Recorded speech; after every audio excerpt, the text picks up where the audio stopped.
வணக்கம். பாக்கியலட்சுமி சீரியல் இன்றைக்கான முழு எபிசோட் ப்ரோமோவை பார்க்கலாம். சுதாகர் வீட்டில் சோஃபாவில் உட்காந்து பிஸ்னஸ் விஷயமா யார் கூட பேசிட்டு இருக்காரு. நித்திஷ் வெளியே போகிறத பார்த்து அவரை நித்திஷ் நில்லுன்னு சொல்லிட்டு சந்திரிகா சந்திரிகான்னு கூப்பிடுறாரு. சந்திரிகா அங்கே வந்ததும் இனியாவை வர்றதுக்குள்ள நித்திஷை உள்ள கூட்டிக்கிட்டு போய் படுக்க வைன்னு சொல்றாரு. சந்திரிகா நித்திஷை கூட்டிக்கிட்டு உள்ள போகக்குள்ள கரெக்டா இனியா அப்பாவோட வீட்டுக்குள்ள வர்றாங்க. கோபியை பார்த்த சந்திரிகா இந்த ஆள் ஏன் வர்றாருன்னு சொல்றாங்க. வாங்க சம்பந்தி வாங்கன்னு ரெண்டு பேரும் உபசரிக்கிறது போல நடிக்கிறாங்க.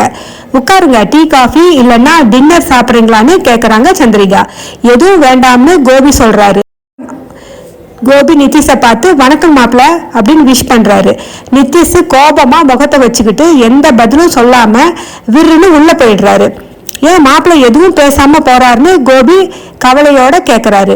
அதுக்கு சந்திரிகா அவன் கோபமா இருக்கான் அதனாலதான் சொல்றாங்க, கொஞ்ச நேரம் ஆனா சரியாயிடுவான் அப்படின்னு சொல்றாங்க.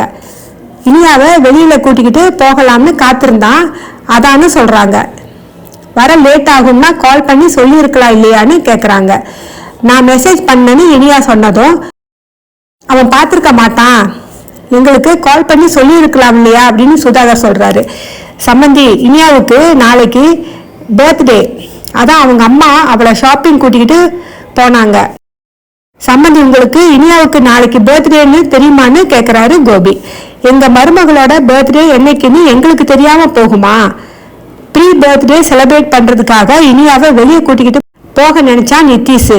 அந்த ஏமாற்றத்தால தான் உங்க கூட பேசாம கோபமா போயிட்டான்னு மழுப்புறாரு சுதாகர்.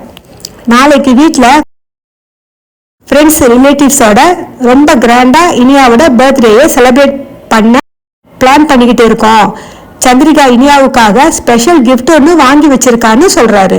நீங்க இங்க வந்ததால உங்களை இன்வைட் பண்ற சம்பந்தி. நாளைக்கு இனியா பர்த்டே ஃபங்க்ஷனுக்கு கண்டிப்பா வரணும்னு சொல்றாரு. மற்ற எல்லாரையும் தனித்தனியா கால் பண்ணி இன்வைட் பண்ணிடுறேன் அப்படின்னு சொல்றாரு. எல்லாரும் நடிக்கிறது இனியாவுக்கு நல்லாவே புரியுது.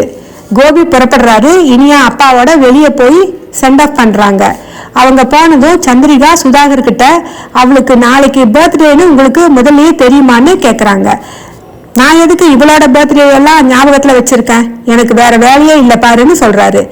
சரி தெரியும்னு சொன்னீங்க, அதோட விட வேண்டியது தானே, எதுக்கு ஃபங்க்ஷன் வைக்கிறீங்கன்னு சொன்னீங்க. அது இல்லாம நான் கிஃப்ட் வாங்கி வச்சிருக்கேன்னு வேற சொன்னீங்க.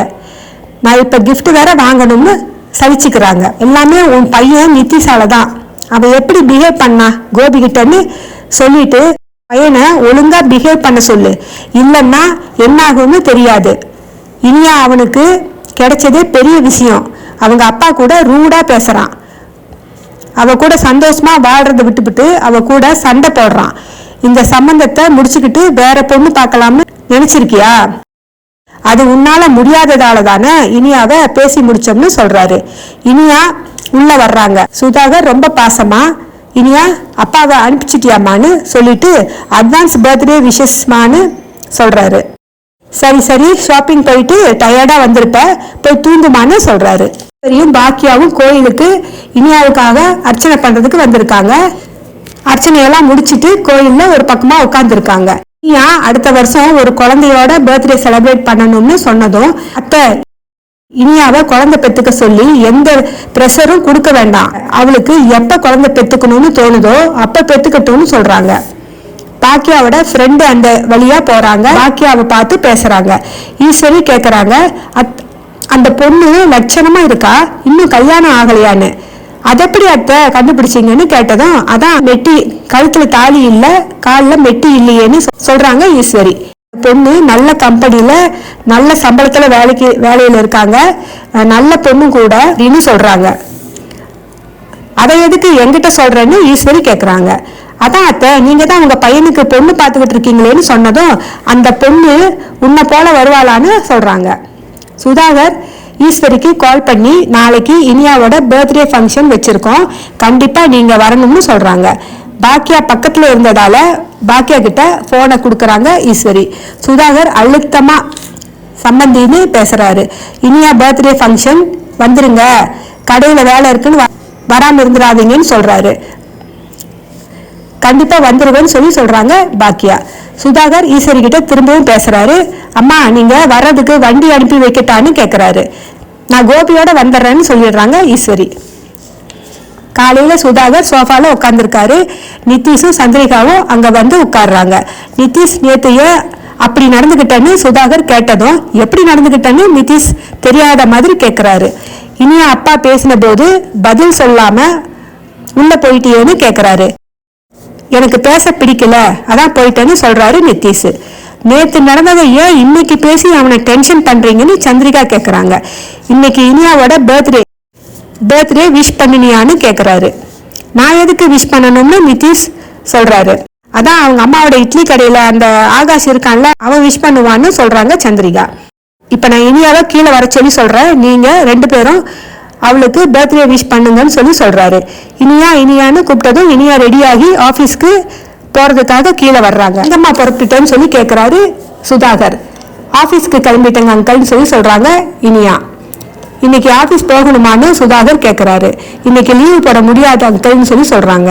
இன்னைக்கு முக்கியமான ஒரு வேலை இருக்கு, கண்டிப்பா போகணும்னு சொல்றாங்க. ஈவினிங் சீக்கிரமா வந்துருன்னு சொல்றாரு.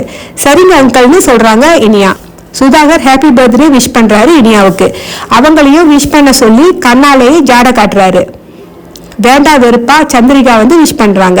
நிதிஷ் கை கொடுத்து பர்த்டே விஷ் பண்றாரு. இனியா போன பிறகு சந்திரிகா ஏன்னா இவளை போய் இப்படி தாங்குறீங்களோ தெரியலன்னு சொல்லி சலிச்சுக்கிட்டு உள்ள போறாங்க. சுதாகர் நிதிஷ் கிட்ட இன்னைக்கு ஏதாவது வேலை இருக்கான்னு கேட்கிறாரு. காலையில ஒரு மீட்டிங் இருக்குன்னு சொல்றாரு. ஈவினிங் ஃபங்க்ஷனுக்கு கண்டிப்பா நீ வீட்டுல இருக்கணும்னு சொல்றாரு சுதாகர். இல்லைன்னா விடவா போறீங்கன்னு நிதிஷ் அங்கிருந்து போயிடுறாரு. பாக்கியா கவுன்சிலர் ஏழுமலை வீட்டுக்கு வந்திருக்காங்க. ஏழுமலை பாக்கியாவை பார்த்ததும் போனை கட் பண்ணிட்டு வாங்க சிஸ்டர் வாங்கன்னு சொல்லி சொல்றாரு. எங்க இவ்வளவு தூரம், மெஸ்ல ஏதாவது ப்ராப்ளமா, யாராவது தொந்தரவு பண்றாங்களான்னு சொல்லி ரொம்ப அக்கறையா கேட்கிறாரு. இல்ல உங்க வைஃபை பாக்கிறதுக்காக தான் அப்படின்னு சொன்னதும் லலிதான்னு வைஃபை கூப்பிடுறாரு. அங்க வந்த அவங்க நானே இன்னைக்கு இவர் கூட உங்க ஹோட்டலுக்கு வந்து உங்களை பார்க்கணும்னு இருந்தேன் அப்படின்னு சொல்றாங்க. உடம்பு எப்படி இருக்குன்னு கேட்குறாங்க பாக்கியா.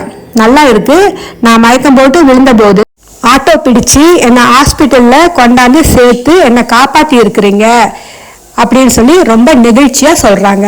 இதோட இன்னைக்கான முழு எபிசோட் ப்ரோமோ முடியுது. நன்றி.